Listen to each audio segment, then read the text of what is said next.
Hello there, if you're a Star Wars collector, you're probably familiar with Haslab. This is where Hasbro crowdfunds premium items as the cost is pretty high, so they want to make sure there is an audience for it before it goes into production. They're usually given a 45-day window to fund, and if they do not reach the required number of backers in that period, the product does not fund and does not go into production. Now, right now, the current Haslab for Star Wars is the LAAT Gunship from the Clone Wars for the Vintage Collection. This thing needs 8,000 backers to fund and is 3 days away from ending at the moment, currently sitting at 5,354 backers at the time of recording right now. Now I want to keep an eye on this one, but I want to go back and have a look at the other Star Wars Haslabs of the past. What were they? What were the stretch goals? How much did they cost? And did they fund and enter production? Consider this a very brief history of Star Wars Haslabs. Now, disclaimer, I'm probably going to get some things wrong here, so apologies in advance. So the first Star Wars Haslab was for the Vintage Collection, and it was the Katana, which is Jabba's sail barge from Return of the Jedi. It was announced at the New York Toy Fair in 2018. The sail barge would require 5,000 backers in order to fund, with each backer kicking in $499 US. Now the barge would include two figures at the base level, which was Jabba the Hutt and Yak Face, real name Salt Marae, and these were included in the base tier. The campaign opened after its announcement in February of 2018 with an end date of April 3rd, and for the very first Haslab, the barge met the target of 5,000 backers on March 31st, just a few days before the campaign ended. There was a late surge in the final few days of the campaign, and the final number ended up at 8,810, so it well cleared the target. Jump forward a few years to 2020 at PulseCon. The Razor Crest for the Vintage Collection was announced, coming with a Beskar-clad Mandalorian figure. It required 6,000 backers to fund at a cost of $349 US, and this was the first Haslab with stretch goals. So stretch goals were further incentives. If more people funded the project, more tiers would be unlocked, and you would get more if the project were to fund. So the first stretch goal was 8,000 backers, and you would get an escape pod added, and at 10,000 a Grogu figure would be included, and at 13,000 carbonite blocks of Mandalorian's bounties would be added to the Razor Crest. I'm pretty sure I just called it Razor Quest at some point. Did I say that out loud? I have no idea. PulseCon, the Razor Quest. Now remember, this was in 2020. The Mandalorian was a very new show at this point.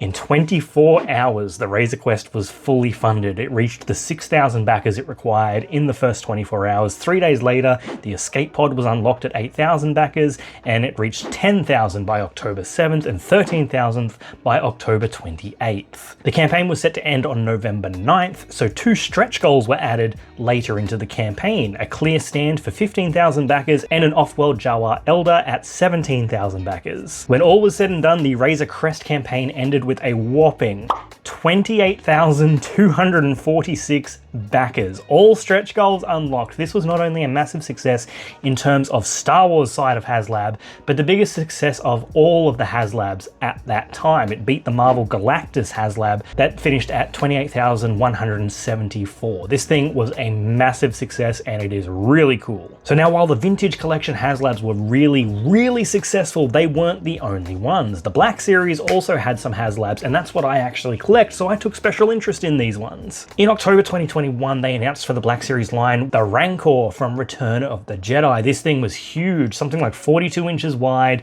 It could reach up to like 27 inches. The other thing that was huge was the backing target for the Rancor. It needed 9,000 backers just to fund at a cost of $349 US. Now, personally, I remember thinking that this would fund right away, especially because the two Vintage Collection campaigns before it had been so successful, and honestly, the funding started out okay. Now, there were some stretch goals for this: a Gamorrean guard at 11,000 backers and a backdrop with some bones for 13,500 backers, and that's the point at which I'm going to stop, because this is the tier that I see that most people had a problem with. For clarity, I've never backed a Haslab campaign. I'm from Australia. We only can back these through very specific avenues, because Hasbro Pulse and that is not offered here in Australia, so we have to go through sort of third-party methods in order to contribute to the funding, and it's very expensive for us here. Our dollar is not great compared to places like the US, so it is very expensive for us. And as much as I would have liked to have backed something like this, it was not financially viable, nor financially smart. And for me to actually say that about something not being financially smart is saying something, because these are expensive here in Australia, and yet I still buy them. But I do like to follow along with the campaigns and see everyone get excited when the thing funds and everything like that. It's fun to watch from afar. This tier though, this is the thing that sort of broke the camel's back in a way. Some bones for set dressing and what was essentially a cardboard backdrop. didn't exactly scream value to a lot of the backers. Repackaged figures as well as incentives didn't just sit right with a lot of people. The backers went up and down as people joined it and other people cancelled. As the deadline got closer and closer, eventually the campaign ended at just a little over 8,000 of the 9,000 needed. So this is actually the first Haslab in Star Wars to fail. So not only was this the first Star Wars Haslab to fail, it was only the second Haslab of all time to ever fail, the first being a giant life-size cookie monster, I believe. Then if we jump ahead to 2022, for the Obi-Wan Kenobi show, they revealed a Force Effects lightsaber for the Third Sister Reva from the Obi-Wan Kenobi show at Star Wars Celebration. Now, Inquisitor lightsabers, they're very fun and goofy in Rebels, you know, spinning around like a little helicopter thing. They're taken a little bit more seriously in the Obi-Wan Kenobi show, but the main thing about them that is uniform across all their experiences is that they spin. This thing didn't spin.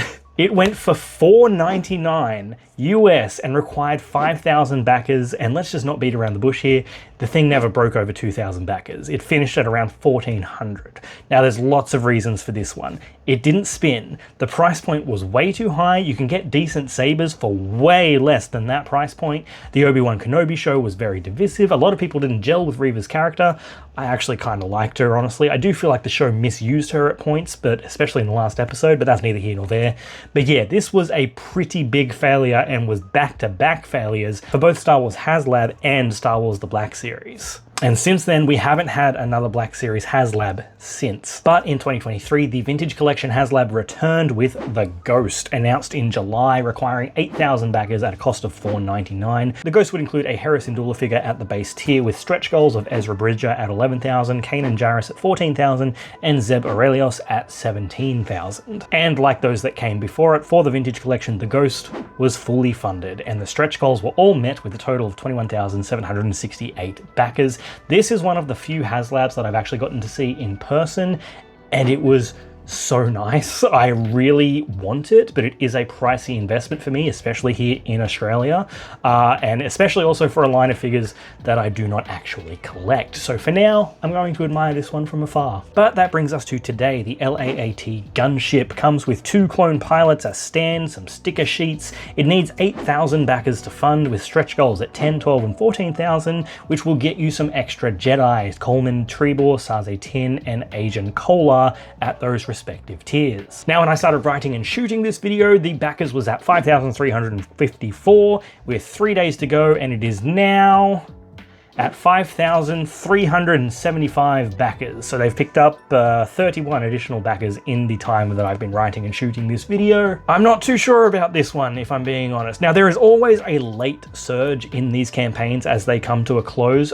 I just don't know if this one is going to make it. I've gone online and had a look around what people are saying. I'm hearing a lot of rumblings about the value not being there. The stretch goals should be in the base offering. They think that more than 2 clone troopers should come with the gunship itself. Personally, I'm honestly just not sure. I'm not sure if the value is there for this one. I'm not sure if it's not there for this one, because having seen the videos, this thing is pretty damn cool. But I'll put a link in the description if you do want to go and back it. I hope it funds for those who have already backed it, and I want it to succeed for the people that want it to succeed. And remember, if you back this thing and it doesn't fund, you're not going to be charged anything. But that's where we're at right now. A couple of days to go on this one. I'll be keeping my eye on it. Hopefully it funds for the people that want it. But yeah, consider that a brief history of Star Wars Haslab. Hope you found this informative in some way. I just like following along with these campaigns. I find them really interesting and fun, and they're exciting. I don't know why I enjoy it so much, but I do. Anyway, that'll do it for me. Thank you for watching.